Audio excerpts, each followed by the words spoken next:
Assalamualaikum warahmatullahi wabarakatuh.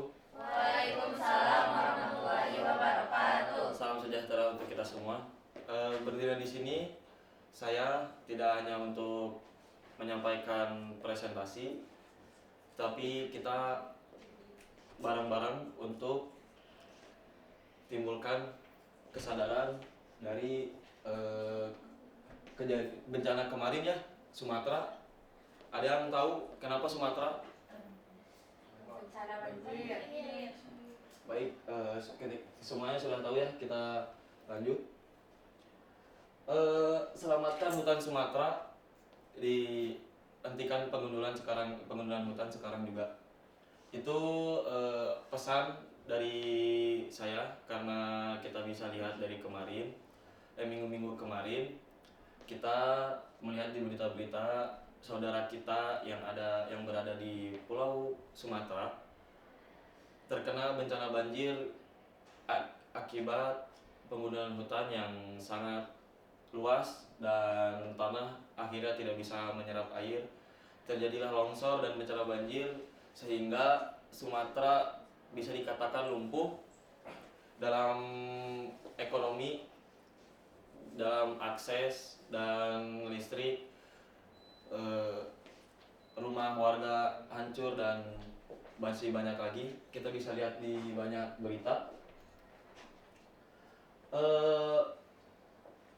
Pulau Sumatera adalah salah satu pulau terbesar di Indonesia yang memiliki hutan bisa dikatakan seluas 20 juta hektar menurut data 2020, dan sampai sekarang bisa menyusut karena banyak penggundulan hutan dan banyak tambang ilegal yang bisa dikatakan tidak ada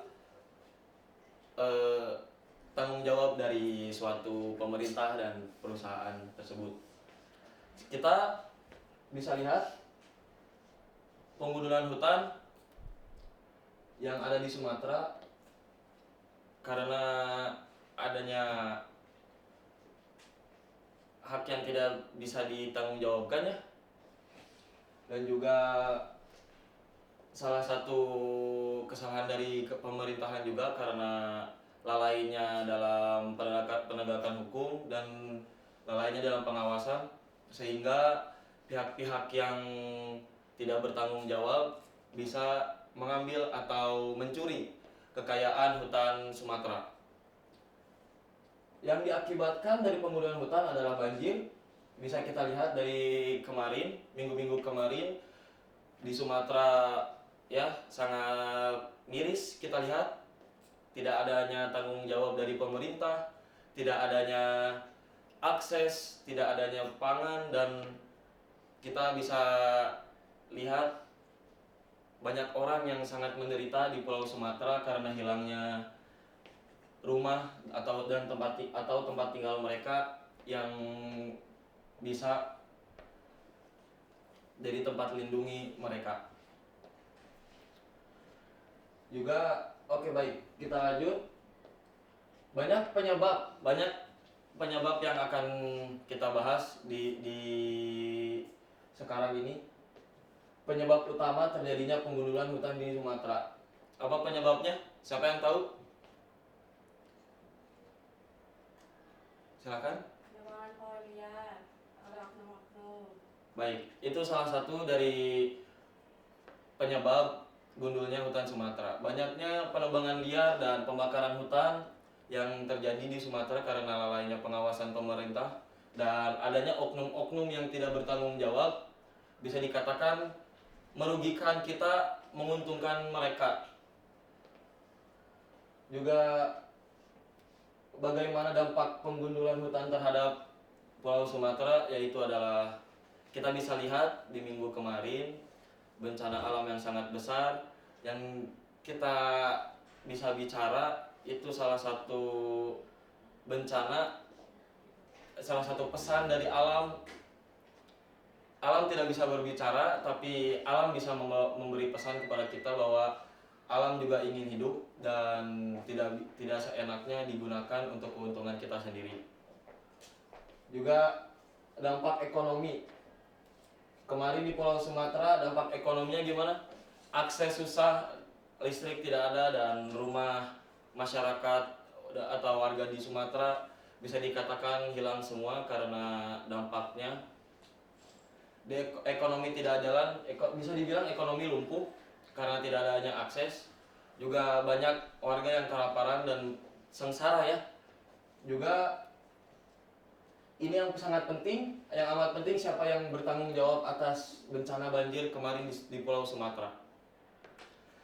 Bisa kita katakan yang patutnya bertanggung jawab adalah pemerintah kita sendiri karena lalainya dalam pengawasan, atau bisa dibilang juga pemerintah kita yang apakah pemerintah kita yang mengambil keuntungan dari hutan Sumatera ini.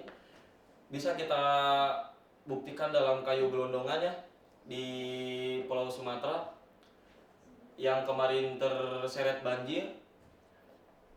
Kita lihat kayu-kayu yang tidak harusnya ditebang, yang harusnya berdiri kokoh di Pulau Sumatera, akhirnya ditebang karena untuk keuntungan mereka. Tujuan penelitian ini adalah kita bisa lihat Pulau Sumatera adalah ekosistem yang sangat penting bagi dunia.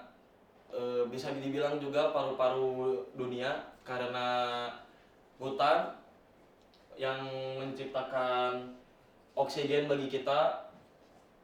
Juga banyaknya satwa, flora fauna, banyaknya tumbuhan endemik yang berada di Pulau Sumatera yang mungkin tidak ada di hutan negara lain kecuali di Sumatera. Kita bisa lindungi dan mencegah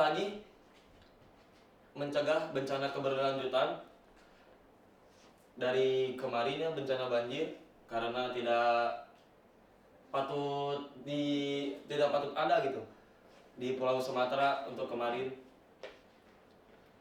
Bisa lanjut, solusi-solusi yang bisa kita lakukan di Pulau Sumatera adalah memperkuat penegak hukum. Karena kemarin bisa kita lihat banyaknya penambangan ilegal, pembakaran hutan, dan banyak lagi. Kita bisa minta ke pemerintah, tolonglah untuk lebih ketat lagi dalam penegakan hukum bagi penebang liar dan orang-orang yang tidak bertanggung jawab atas hutan Sumatera kemarin yang dirusak oleh mereka. Kita minta tolong kepada pemerintah untuk penegakan hukum yang lebih ketat lagi ya. Juga pelestarian hutan melalui reboisasi, kita tanam balik lagi dengan pohon-pohon endemik Sumatera yang menghasilkan banyak oksigen dan mampu menyerap air. Bukan pohon kelapa sawit seperti kata kemarin pemerintah, kelapa sawit juga pohon, tapi kelapa sawit bukan pohon khas dari Sumatera dan tidak mampu menyerap air. Sama saja berarti pohon sawit juga bukan tidak berfungsi, tapi kebanyakan menguntungkan mereka ya, karena air lebih banyak diserap oleh pohon-pohon yang endemik Sumatera yang dari kayu-kayu yang sangat besar. Juga pengembangan ekonomi bagi masyarakat Sumatera. Pengembangan ekonomi bagi masyarakat Sumatera bisa dilakukan dari ekoswisata, hutan adat, rumah adat di hutan, masih banyak lagi. Kita bisa melihat indahnya hutan di Sumatera dan banyaknya satwa liar khas Sumatera yang tidak bisa dilihat mungkin dari kebun binatang, atau lebih banyak lagi masyarakat bisa menghasilkan penghasilan dari ekosistem yang ada di hutan Sumatera dan banyak lagi. Jangan adanya bukan tentang manusia yang tidak bisa bertanggung jawab, maka jika ulah manusia tidak bisa bertanggung jawab, maka berikanlah kepada satwa yang akan bertanggung jawab. Oke, terima kasih. Alam tidak bisa berbicara, tetapi kita lihat dari bencana kemarin, alam memberi pesan kepada kita bahwa hukum alam itu nyata. Kita bisa lihat alam bisa merusak manusia, alam bisa merusak ekosistem jika alam tidak juga dijaga oleh manusia. Sekian dari saya. Assalamualaikum warahmatullahi wabarakatuh.